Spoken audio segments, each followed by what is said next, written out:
ഇവിടെയുള്ള വ്യാപാര സ്ഥാപനങ്ങളിൽ മഹാഭൂരിപക്ഷവും വിദേശികളെ ലക്ഷ്യമാക്കി പ്രവർത്തിക്കുന്നവയാണ്.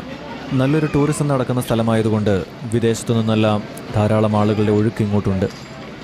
ആളുകളുടെ ചെറിയൊരു തിരക്ക് മാത്രമേ ഇവിടെ ഇപ്പോൾ കാണാൻ സാധിക്കുന്നുള്ളൂ.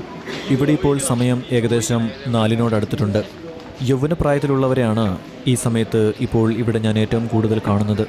ഇതുപോലുള്ള ഹെറിറ്റേജ് സെൻ്ററുകളിലേക്കുള്ള ചെറുപ്പക്കാരുടെ വരവ്, സന്ദർശനം ഇവയൊക്കെ അത്യന്തം പ്രോത്സാഹിപ്പിക്കേണ്ടതാണ്.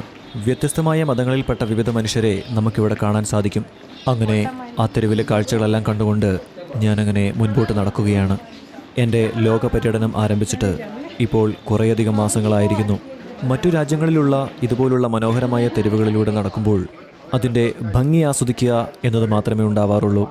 പക്ഷേ ഇവിടെ ഈ തെരുവുകളിലൂടെ നടക്കുമ്പോൾ ഇത് എൻ്റെ സ്വന്തം നാടാണ്. എൻ്റെ മുറ്റത്തുകൂടി നടക്കുന്ന ഒരു അനുഭവമാണ് എനിക്കുള്ളത്. ഞാനിവിടെ അന്യനല്ല. അങ്ങനെ ചില പ്രത്യേകതകളുണ്ട് നമ്മുടെ നാടുകളിലൂടെയുള്ള യാത്രകൾക്ക്. ജൂതപ്പള്ളിയുടെ എൻട്രൻസിന് മുൻപിലാണ് നമ്മളിപ്പോൾ നിൽക്കുന്നത്.